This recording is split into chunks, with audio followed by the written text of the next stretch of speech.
to India for about 25 years. So when you said, Kim, get back, you're not kidding. You're talking to somebody whose heart is there for sure. So thank you. Hi, everyone. My name is Mary de Villiers, and I serve as the Director of International Admissions for the University of Notre Dame. I haven't been coming to India as much as Anne, but certainly it's been a huge number of years for me, and I can't wait to come back and be with you all.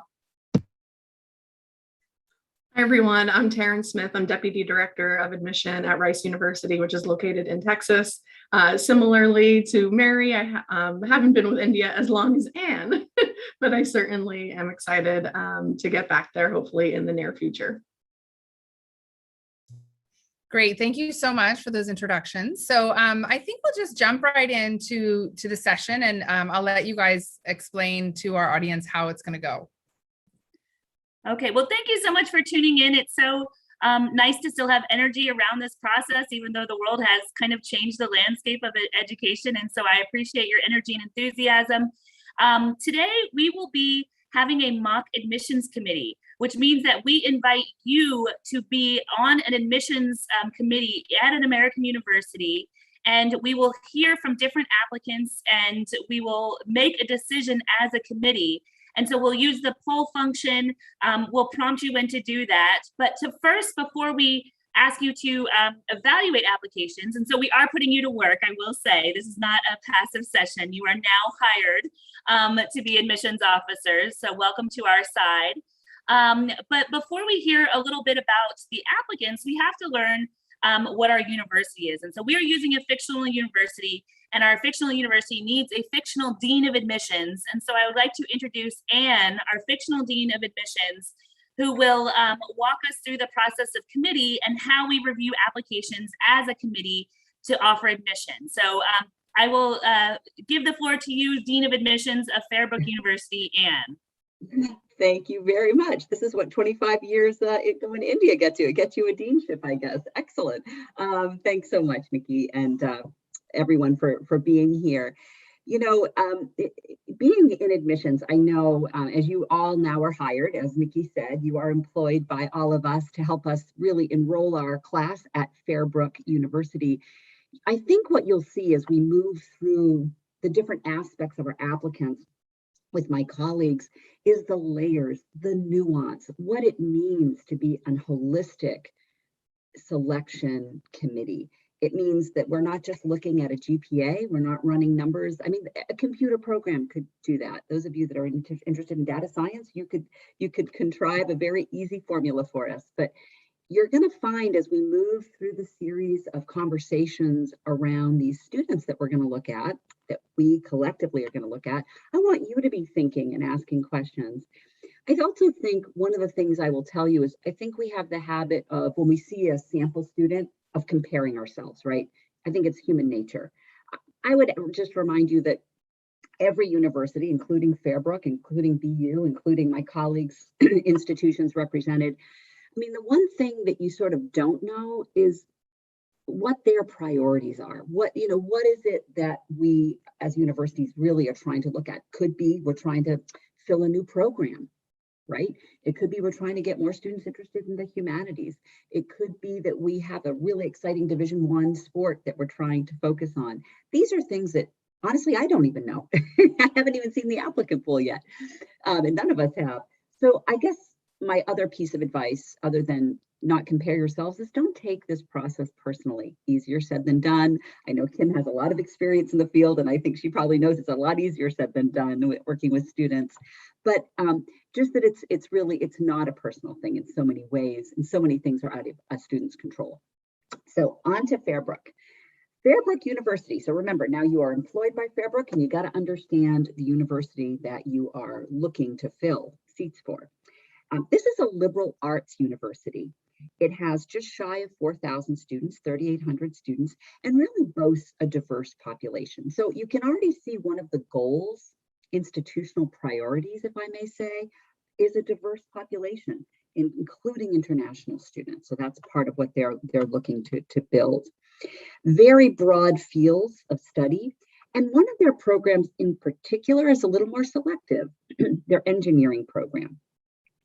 They've invested recently in some new research facilities and some new athletic facilities. So what does that tell you? It might tell you something about Fairbrook's priorities, right? That they are really putting a premium on those two areas for their students. Very intimate faculty mentor relationship at Fairbrook. So as we are thinking about our students, right, we're thinking certainly, can they handle the rigor of Fairbrook, but also would they be comfortable in kind of a traditional residential setting with really close mentorship? Are they looking for something where they can be a little more anonymous, a little more individualistic? These are the layers that are really sometimes hard to identify in an application, but that's your job today, or tonight, I should say. We are also at Fairbrook, represent a selective university, and our admit rate is 25%. So essentially 1 out of 4 students is lucky to have a seat at Fairbrook. We're looking for a talented and diverse student body. Now those are those generalities that you probably see on all of our websites, but talented means really the breadth of talent, right? All of us, including Fairbrook, is really looking to have an inspiring group of students that are so diverse that they learn from each other. That's the benefit of a residential community, right? Is this idea that you're learning from each other 24/7. So then there's the SAT. You can see some numbers at the bottom of Fairbrook's profile there. And those are the 50% ranges for testing. You can see the evidence-based reading and writing and the math. Those two have been separated, and the average ACT score. So this is the big thing too. Does that mean that a student who's slightly below or above or even a little bit below those averages never gets into Fairbrook? No, because that's not true of our universities either. And of course, in a test optional environment, which about 95% of the universities in the United States are at this juncture, don't have to submit testing, right? That's the new environment in which we're all living. So that's our great university. We're excited to look at these 3 candidates. I can't wait as the Dean of Admissions to really ask my colleagues who are the committee chairs questions as we dig in deeply and look at who's going to get that 1 seat that we have remaining, which by the way, never happens in admissions. There's never 1 seat left, but we're going to go with it.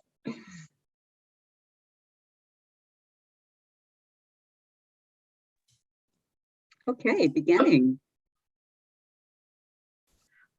Great. So now to move on to our committee discussion. The first applicant that we have for consideration is Mary Ann, applicant A. So Mary Ann is an early decision applicant. So keep in mind at Fairbrook, we have both early decision and regular decision. So Mary Ann is applying under that binding ED application round. She is from the state of Delaware in the US, and Delaware is a pretty small state here in our country, one of the smallest actually. She is interested in majoring in creative writing. She currently attends a very large public high school. And she is very active in her school in a variety of activities, both inside the classroom and outside of the classroom. But notably, she is the captain of the school's varsity soccer team. And so with that, that is Mary Ann. Thanks, Taren. I'm going to go ahead and present on Jackson. So Jackson is applying regular decision. His mother attended Fairbrook and graduated from Fairbrook, and he currently has a sibling who is attending Fairbrook. He hails from the great state of North Dakota, which for everyone's reference, it's a more rural part of the United States in the northern, far most northern part of the US, very on the Canada border. So there's a lot of industry there in terms of farming, and I think there's also oil production up there, but it's a bit more rural than most other applicants. He attends a small private high school, and he is the president of the Future Farmers of America Club at his school. And I'll present Christy. She is also an early decision applicant. She is from Connecticut, a very densely populated state in the United States. Really good education systems there. Her major is undecided, so we can decide as a committee how we feel about that. But she does attend an all-girls private school, so just take that into consideration. And in her spare time, she does volunteer at a women's shelter. So I ask the group now to use the poll function. And just based on this information alone, what would you think, or which students should be offered admission? And hopefully we'll see, we already see some people coming in. Just based on this information alone, based on what our esteemed Dean of Admissions said as the priorities of the university, which student do you think would be the best fit for Fairbrook? Okay, so it looks like it's a tie between Mary Ann and Jackson, or Jackson just whoop, it's going back and forth. Okay. All right, so we know where we stand as a group. Okay, thank you, admissions members. Let's move on to the next piece and see if our opinion changes at all. Well, if you don't mind, Nikki, I just want to comment, if you can go back to that slide, I want to talk about a couple of things. Oh, good to see the poll results. Thank you. Just a couple of comments as the dean here to kind of remind all of you, my committee members in the audience. We're talking about early decision. Some of you out there might be thinking about early decision. Do you think for a place like for our university we're going to sort of lean on the side of early decision? What about legacy?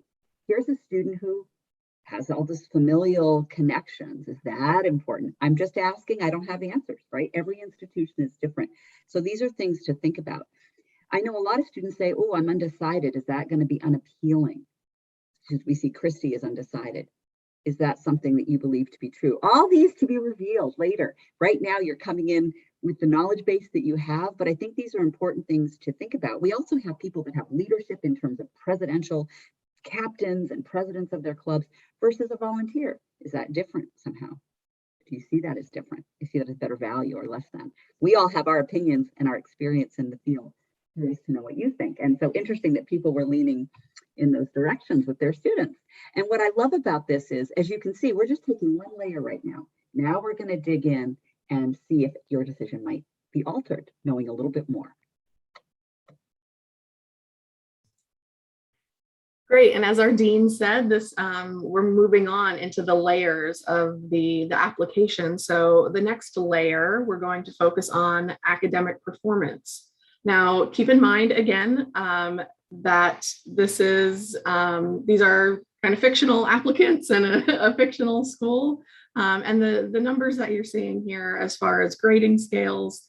We just kind of stuck with one grading scale for the sake of this study and this committee. But keep in mind, we completely understand there are very different grading scales, very different curriculums around the country and around the world. So this is just for the sake of this exercise. So Mary Ann, her school, they report on a 4.0 scale, and she has a 3.51 cumulative GPA. She did choose to submit her SAT scores, and you can see she has a 1380. And at her large public school, they do not give a class rank. And next up with Jackson, he has a 3.9 on a 4.0. He did not choose to submit his SAT score, so we'll be reading him test optional. And his class rank is number 2 out of 38 students. And Christy, 3.13 on a 4.0 scale. Her SAT is 1420. So if we remember our profile, a little bit higher on the profile side for Fairbrook, and also no class rank given. And so again, I ask you to do another poll. Has our mind changed? Do we lean more one way after learning a little bit more about these applicants? So, and also ask yourself why you're choosing the applicant you are. Is it something, are you prioritizing the SAT score? Are you prioritizing class rank? What is the reason you're choosing this student? And kind of think that to yourself, and we'll be happy to kind of debrief. But as we make our decisions, it's good to ask ourselves why. Okay, Christy's getting a little more love this time around. But Jackson looks like he's winning out most votes.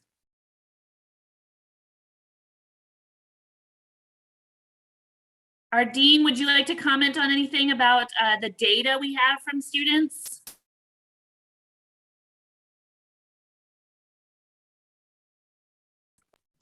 Would you like me to comment muted or unmuted? Either or, but muted preferably, or unmuted Right? preferably, sorry. Interesting. Now, yeah, I would love to make a comment here. I think, first and foremost, we have this interesting. I'm gonna start with this idea of class rank. I think a lot of you out there are probably in schools that do not rank, though some of you might be. We're seeing a trend toward no ranking. So I think some of you might be scratching your head thinking, is that important? It's important in context. If it's given to us, we look at it. A small class size, less important than in a large class size, because we're looking at the statistical relevance when we look at rank. And if school doesn't give it, it's just like when you don't give the SAT, we don't consider it, right? I think I want to comment on the fact that while this is holistic, we certainly, and from an admission standpoint, have to think about academic fit. We have to. Why? Because think about this. When you apply for a job, we look at your ability to perform in that work, right? When you get into real life, I should say, right? We look at, is he or she going to be successful in that work? Well, your job at university is to be a student, first and foremost. The last thing any of us want at Fairbrook is for a student to leave.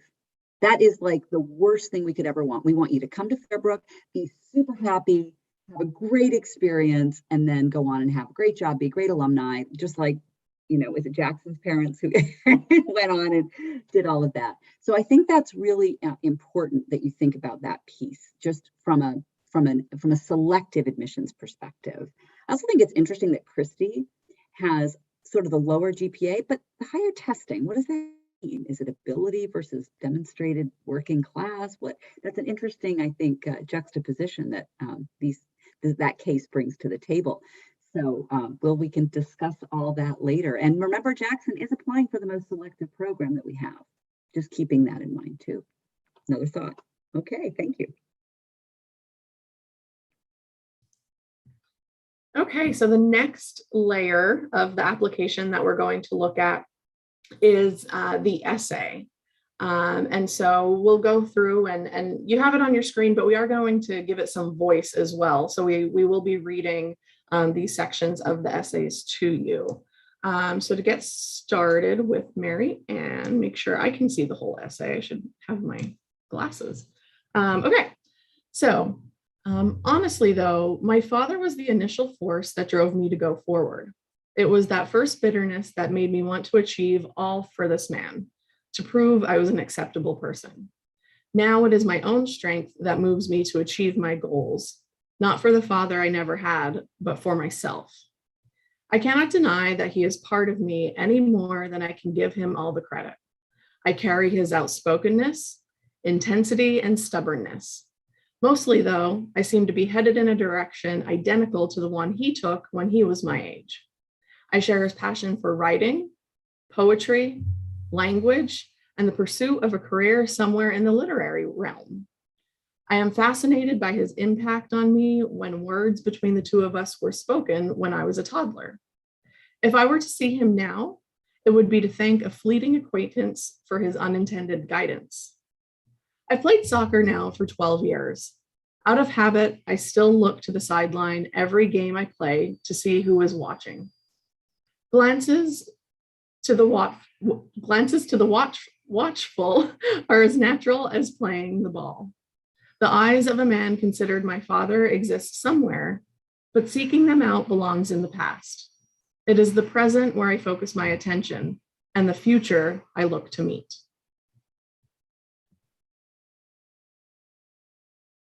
Okay, so let me jump right into Jackson's essay.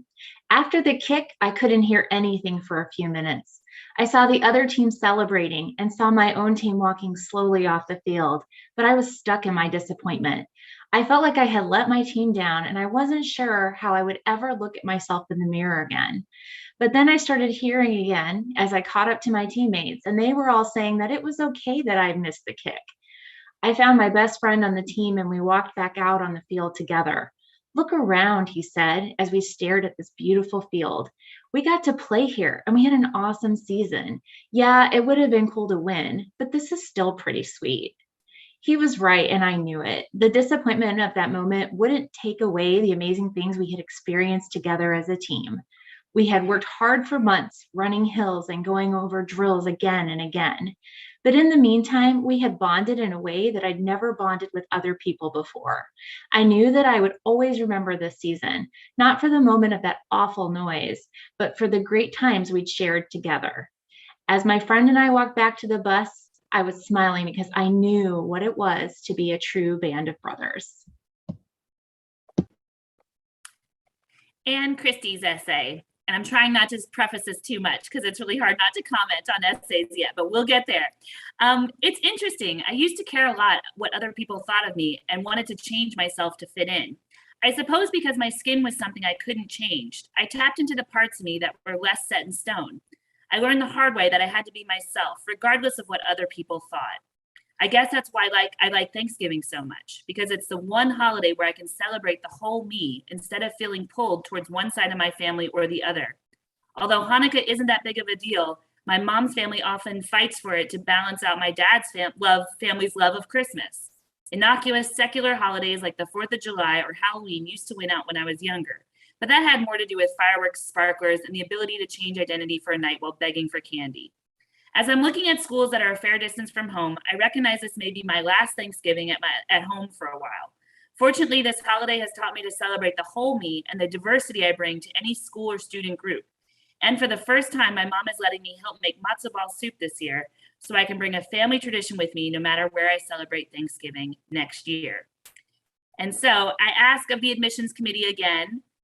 We've heard 3 very different essays. They all discuss very different topics, but they do share a little bit more about their experience and their voice and their what they value in high school. And so we've learned a little bit more about their personalities, but also pay attention to their writing and how they express themselves. But how would you rate these students, and would your offer of admission change based on hearing a little bit more from these students and their voices? And as you're ruminating on that, I think just a comment on the essay. You know, I honestly have to tell you, it is my favorite part of the application. I'm probably some of my colleagues would agree. It is your opportunity to have a voice in this process. It is the thing that can tip the scale in many cases, a well-crafted, thoughtful essay, personal, where we really understand, again, that as we're talking about layers, this other layer of who you are. I think, you know, I would expect Marianne to have a beautiful written essay because she wants writing. I would expect that to be perfect from a content and quality perspective. And I appreciate that she had the other layers. Jackson, you know, again, the disappointment and the plus side of disappointment. And then of course, Christy, and we know diversity is something we value at Fairbrook. I think that's interesting that she's so in touch with the incredible background she has. They all have strengths, don't they? Oh, look at how leveling out this is. Fascinating. Looks like Marianne took a little lead there. Love it. Thank you. Yep, Jackson though fell in the rankings here, so I hate that word. We shouldn't say that word. But Jackson got 28%. Marianne eked out with 39. So I think we all appreciated Marianne's kind of. She did have a really nice elevated writing style and did express herself really well, and she did have a beautiful kind of way of expressing her story. And she told us something about herself through a story, and it was a very literary perspective, I thought anyway. So so I think we appreciated that. But yes, I don't want to taint the audience too much or the admissions committee too much. All right, and so now we move on to data. And so just we'll walk you through the transcripts a little bit, so to help you kind of understand how we as an admissions committee would view a transcript and what the different kind of things we look at in the transcript. So I'll turn it first to Taren to talk for Marianne's transcript at Eleanor Roosevelt High School. And Taren, if you don't mind, I'm going to just jump in for a quick second. We recognize that those of you in the audience today are perhaps doing the Indian national exams, perhaps doing the IB, maybe doing some AP.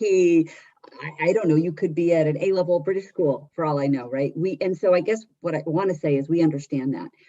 Our job as admissions officers with international admission is to understand the meaning of the file. That's our methodology. It's not so much about A-levels versus IB versus AP. And that's what our colleagues here, these chairs of the committee are going to do. They're going to elevate the meaning of the file so we understand, again, we're speaking in kind of a US terms here in terms of the 4.0, the AB, the AP, and the scale itself. But just remember, this is about sort of excellent versus average versus, a student that has other strengths, right? We're just, again, another layer. Here we go, digging even more deeply. Great. So to get started with Mary Ann, again, attends a large public high school here in the US. You can see her transcript begins back at grade 9. And you can see she was an A, B student for most of the time.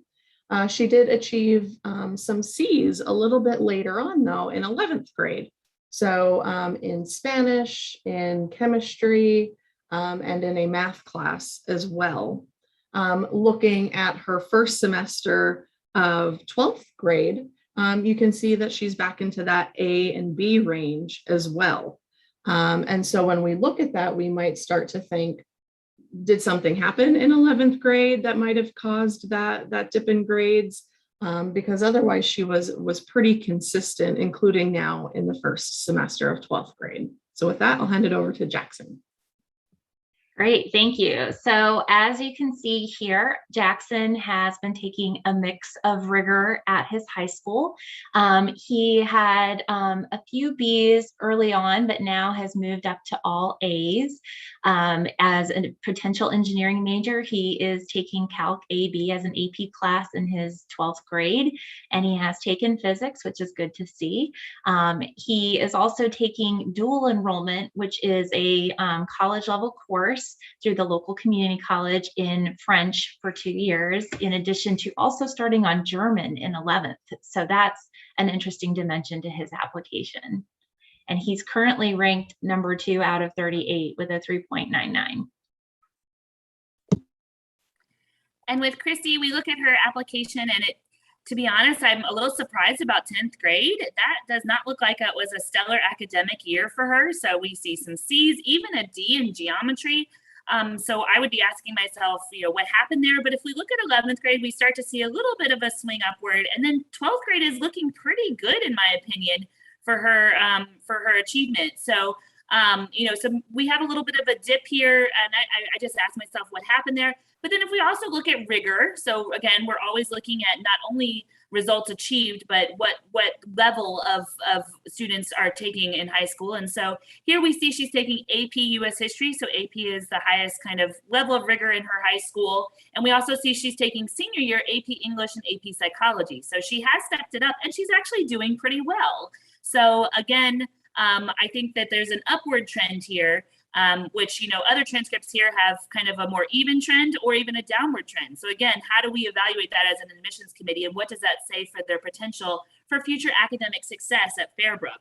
And what does that say about that student? So again, admissions committee, I ask you, what student should be offered admission based on now all this information? This is if your mind has changed, we will make our final decision. So you have another moment to think about it, but this is kind of based on this information. What would you say about a student? So Jackson's still getting a lot of love. Mary, do you think Jackson's rigor is as strong as the other students? Well, I guess we'd have to take it.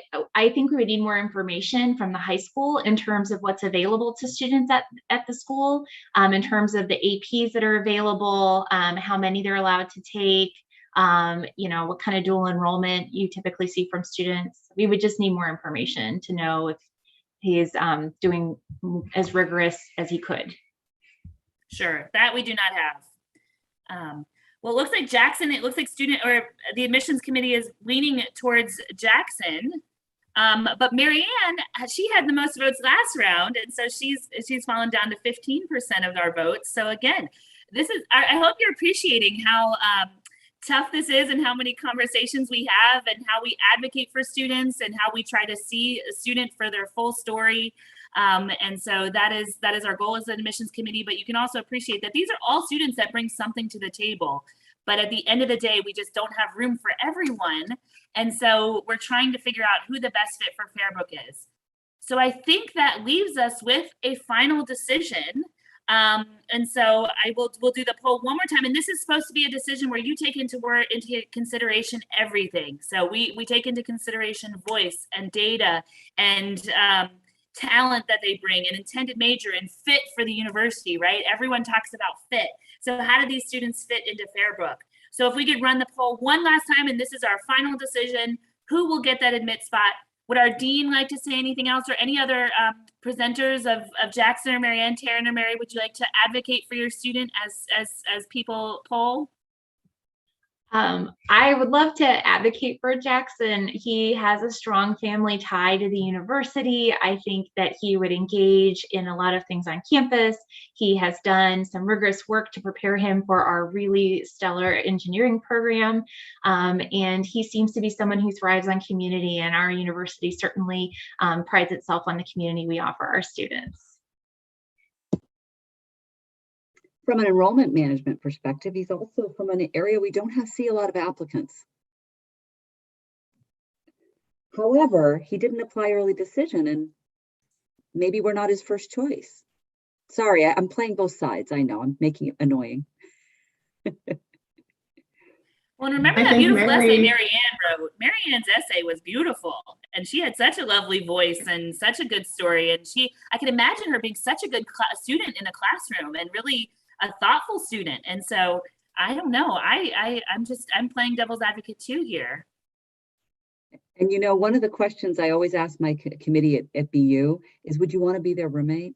And I think Christy could be a great roommate.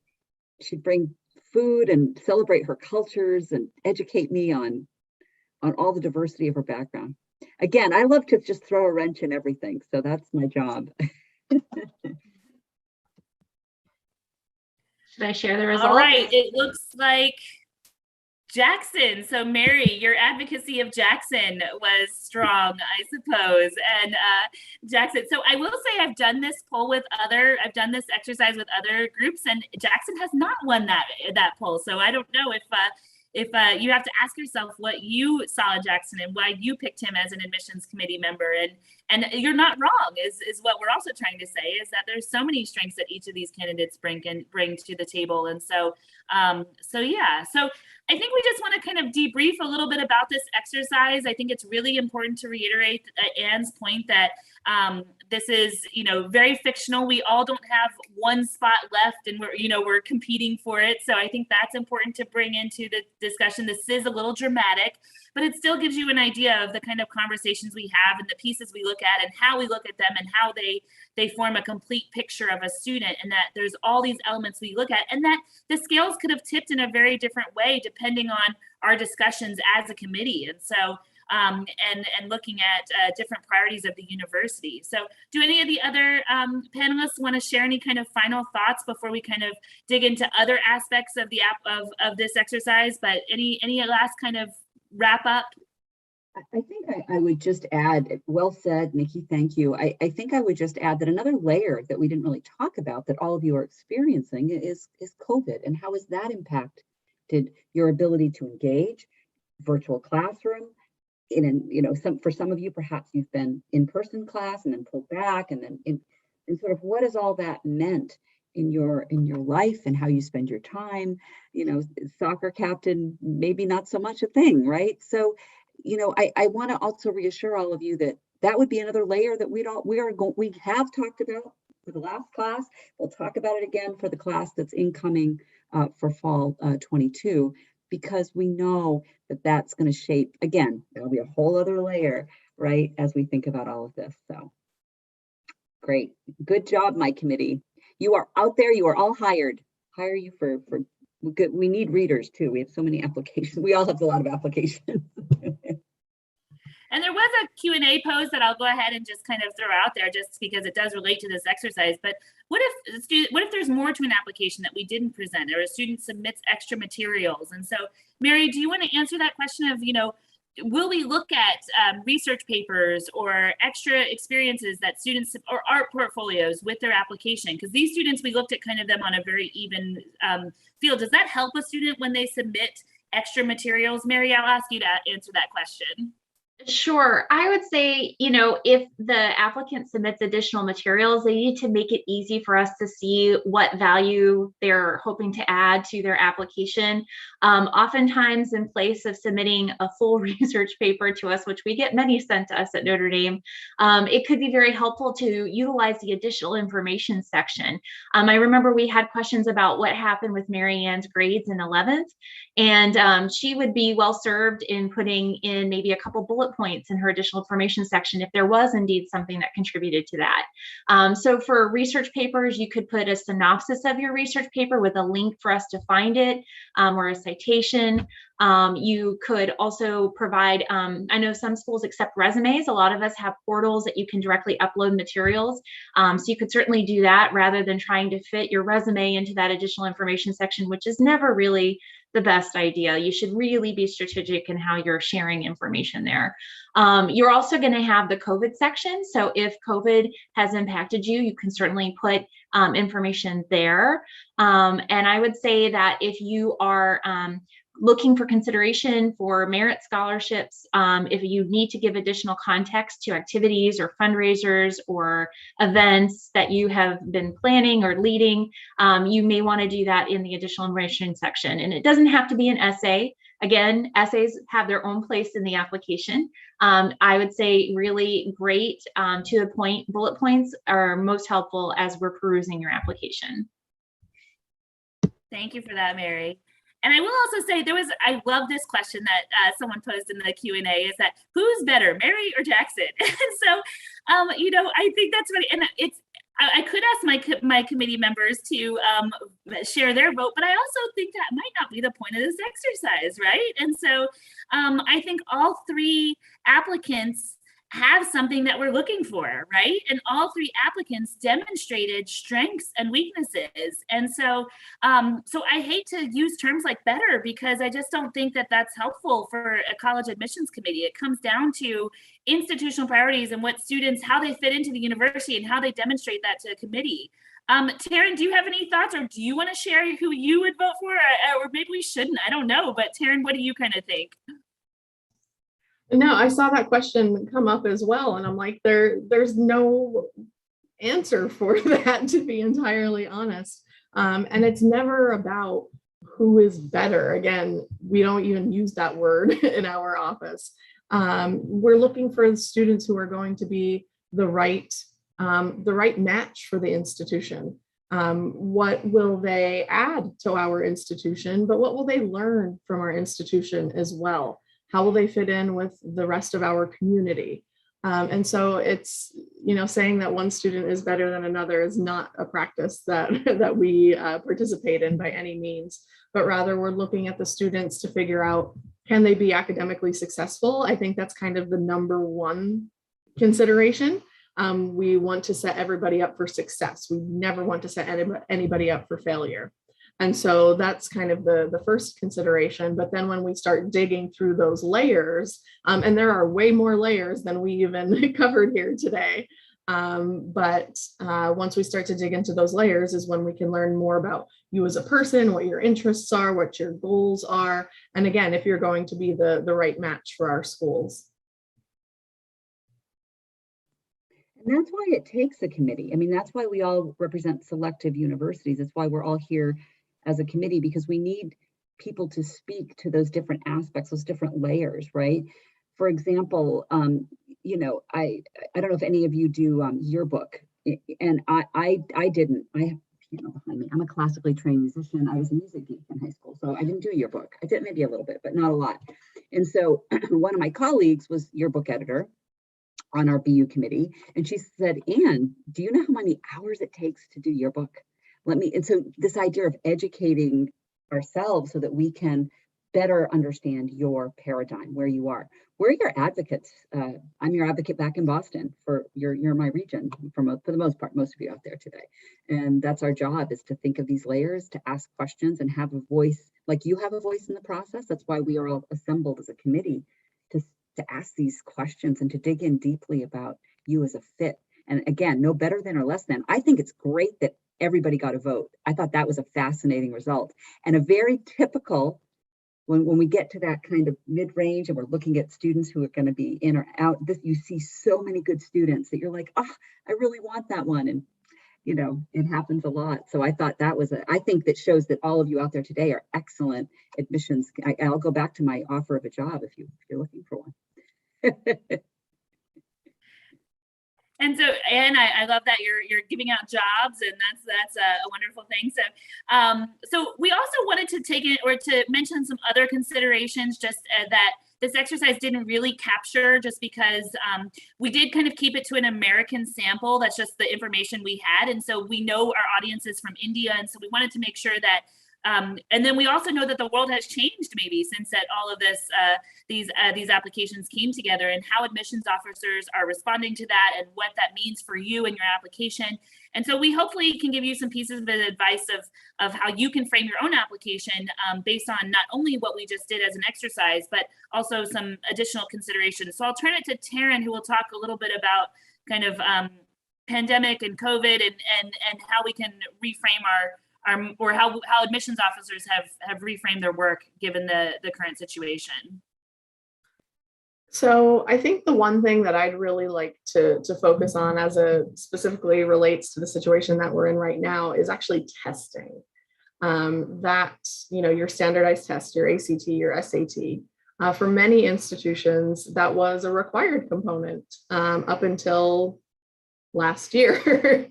For other schools, though, here in the United States, they were what was considered test optional or test blind. They were not required. So there were varying levels, but there were a number of schools, including Rice, I will say, who had to go test optional because of access to testing getting canceled. Everybody's familiar with that at this point. So what did that mean for our process? Because we did look at it in the past. Now we have a process where one factor isn't weighed more heavily than another, but when you completely pull out or potentially pull out a factor, what happens? So we did our research, whether it was our own internal research, we talked with peer institutions who have been going through test optional for a while. We've looked at broader academic research as well, and realized that we can still find the indicators of academic preparedness and the ability to succeed in so many other ways. And so we still have that transcript. And of course, we understand that the transcript might look a little different now too, because of different grading policies and the shift to virtual learning. We understand that had a big impact on everybody. So we completely understand all of that. And at the end of the day, as a school who previously required testing and moved into test optional, I will say that we made that transition pretty seamlessly. And it's a policy that many of us have extended, at least for this year, if not for a few more years, and we'll kind of see what happens. But just know that most institutions now understand the challenges of testing. We know that there are still barriers with testing as well. We are still very much in that pandemic, lifestyle when it comes to testing. I'm pretty sure one of the tests was just canceled a week or two ago. And so we know that it's still impactful.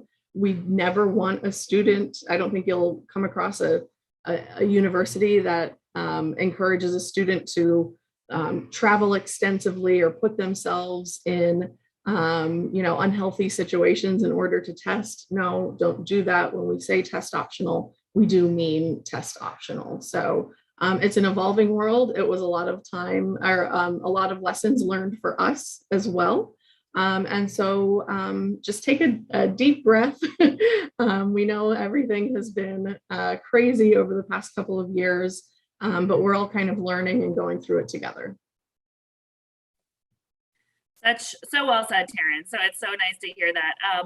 And I'll just talk a little bit about how we can relate this exercise to an Indian context. And so, like we said, we did use a GPA out of 4.0, and we know that every school is different. We know that your school might not fit neatly into a 4.0 GPA, but it's our job as admissions officers to get to know your schools, to be in touch with your counselors, to be in touch with professionals in India like the Red Pen, to understand the context better. And so we do our best. And I think if you, you should feel confident no matter what kind of school you're in, that you will still be a good fit for some universities in the US. And so just because you don't have a AP offers or IB, we know that every student is a little different. And that's why we take a lot of time to read your essays. And as Anne said, it is one of our favorite parts. And it's a place where you can really advocate for yourself and show that you're a good fit for the institution.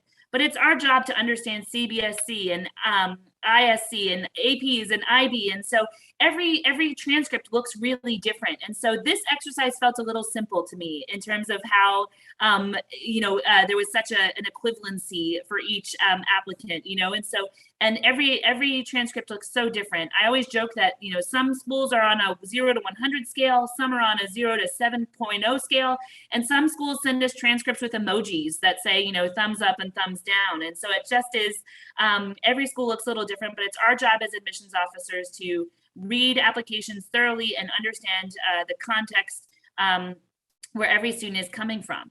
Also, you'll notice that with these applicants, each had their own, each had their GPA recalculated on a 4.0 scale. And so that's very different for admissions officers. Some schools will just read the transcript and know what a strong transcript from that context looks like.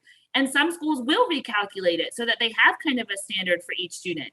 Every school is just a little different. Every university does it a little differently. But the point is that for you on your end, all that matters is that you're doing your job as a student and doing well in school and taking challenging courses. And so don't worry so much about that. But it's our job as an admissions office to advocate for you and understand your application in a really full way. Also with class rank, that's so hit or miss, or just some schools provide it, some schools don't. But again, it's our job to get to know you through this process and understand the context as best we can when we review your application.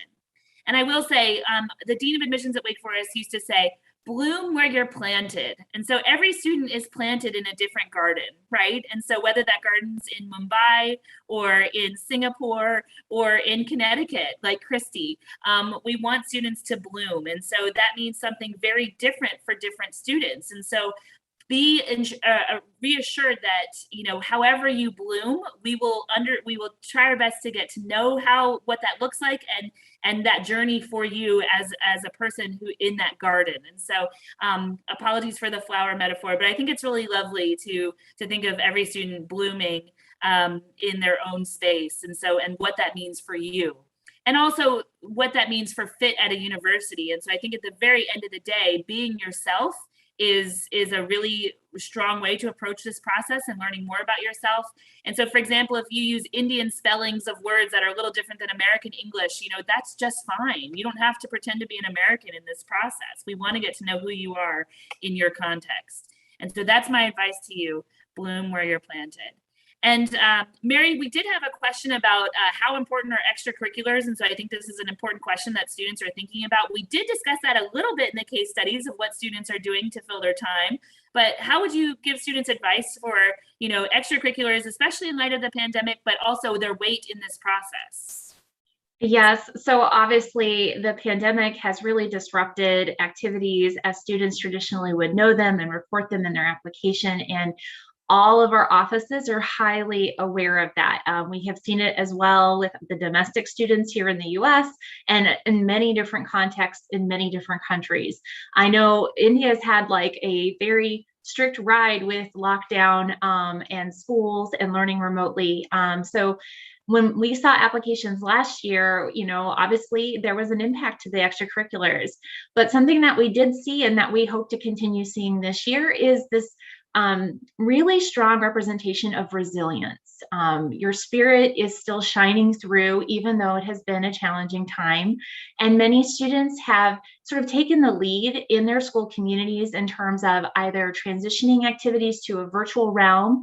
Maybe they've been helping the underclassmen adjust to things or navigate a difficult course that is hard to do online. They may have a lot more family responsibilities, especially if there were challenges with COVID. And a lot of students recognized that there was a lot of need in their communities. And so they were finding ways to respond in a helpful way, in terms of service or fundraising, maybe using their talents to help others. So we hope that whatever your experience has been, that you will share all the ways that you have navigated your way through. And that's going to look very different for different students. You're not all in the same boat. You all have your own unique journey with everything that's gone on the past couple of years. So please be sure to be thorough. If you need to give us more context, again, I can't stress it enough, utilize that additional information section or the COVID section or both. And if you feel there's still more information you need to give, you can always email the office. You can upload, a letter to your file through your portal. But yeah, we are definitely keeping a human eye. This is a human journey, and applying to college is a human process. And we're here with you. The more we know, the more we can be your best possible advocate.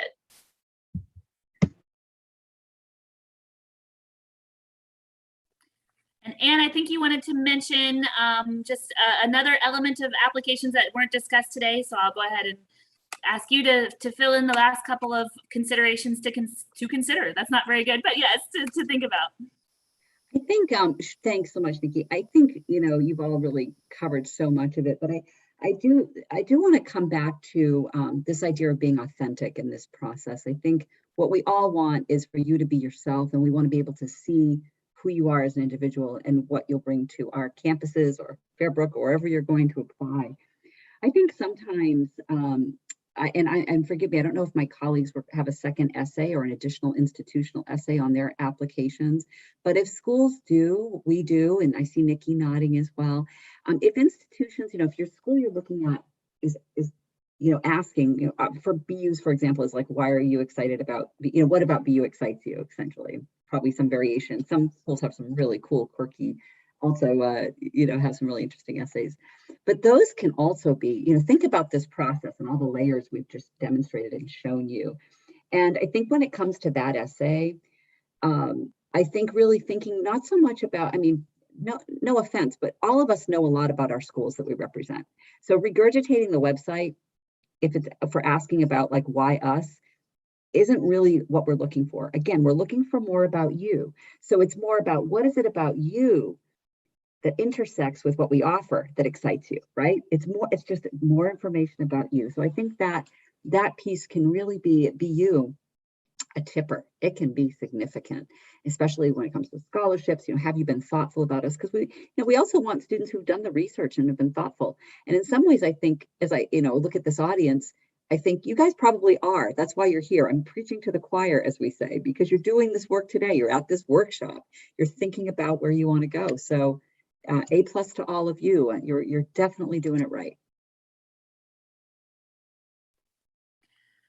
Okay, and so we have about 5 more minutes left, and so we thought we would just quickly share a little bit more about our institutions. We said we'd keep it to 90 seconds, so it's not supposed to be a whole thing, but we wanted you to just understand the different institutions represented here. We're from all over different parts of the United States, and so that's how we thought we could spend the last 5 minutes. And I'm trying to answer some questions in the Q&A, invite my colleagues to as well. But Anne, if you want to tell us a little bit more about Boston.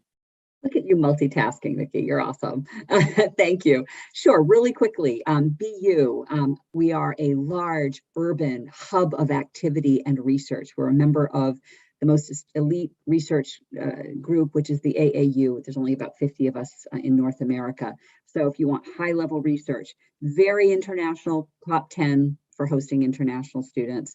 The piece I want you to put in your pocket that's very distinctive about BU is that we offer virtually everything, 300 majors, but the flexibility, you can major and minor, but business and engineering, psychology and journalism. The possibilities at BU are really endless. We're a place where students can be transformed.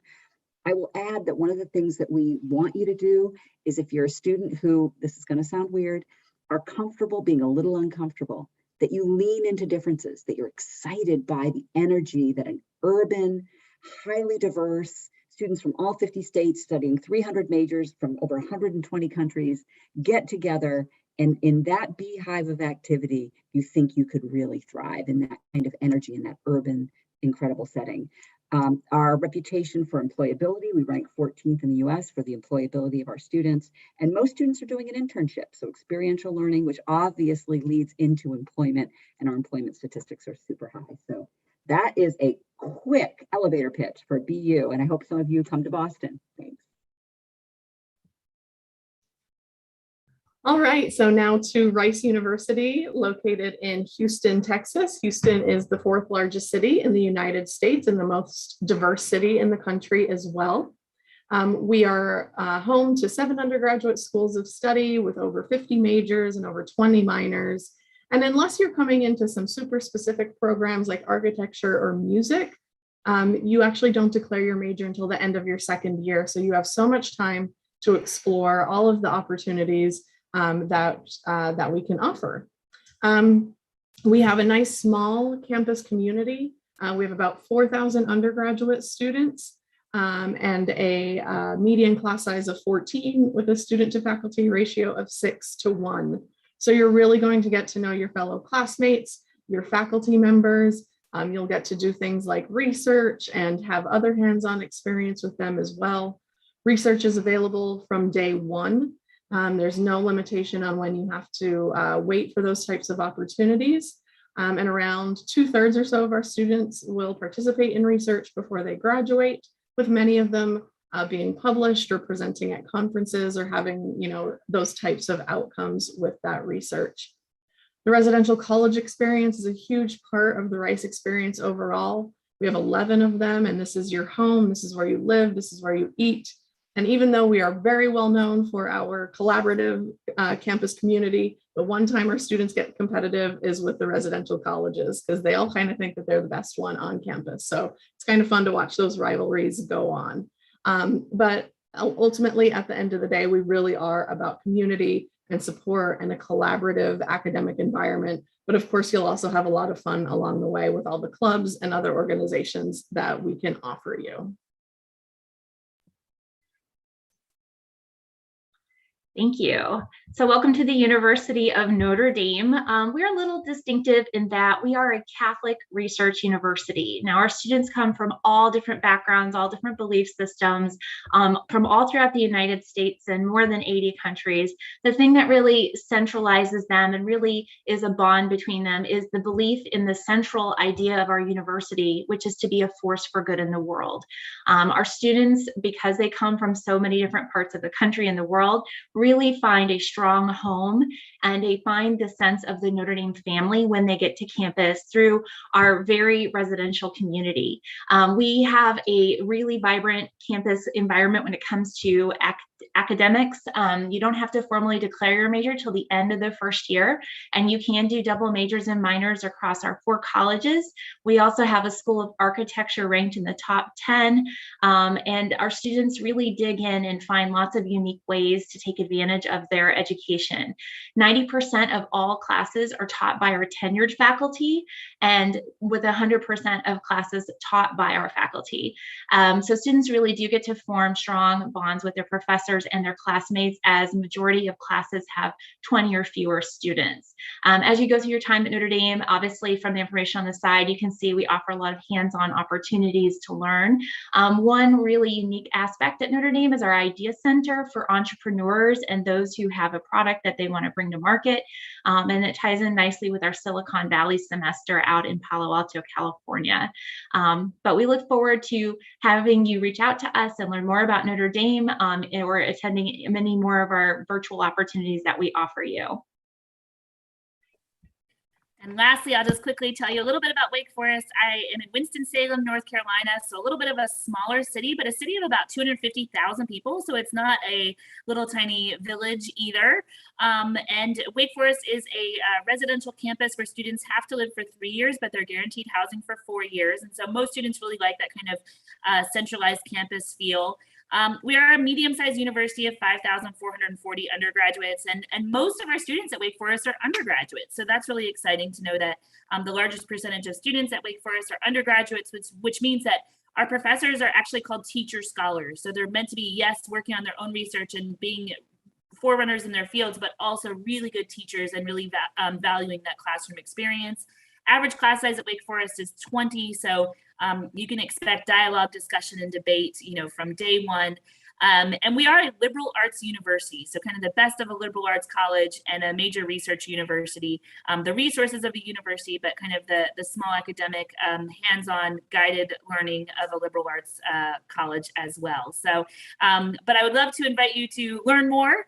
And I will say, all universities here are wonderful options for students in India. And like, we are all passionate about international students at our institutions. And so if you would like to learn more, you can scan this QR code and fill in a form, and then we'll make sure to stay in touch. And so, I'll just kind of wrap us up and say thank you so much for learning more. For your contract is now terminated as admissions committee members. You are contingent, so you are no longer under employment of Fairbrook University. But we thank you for your tenure and thank you for your expertise. And so thank you so much for joining us today.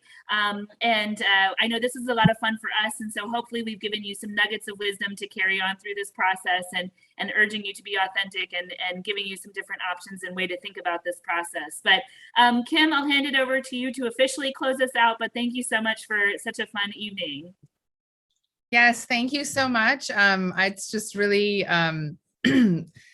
great to hear all your insights. And I just, I love it when the things that we say to our students are the same things that you guys are saying, because then everyone sort of, is kind of dovetailing into the same message. So thank you so much. And I really, appreciate your sort of, I guess, collegial spirit with us, and we're really so excited to be able to work with institutions like yours and share the knowledge that you guys bring to the table with our students. So thank you so much and have a great day. I know it's morning for all of you, so good night from India.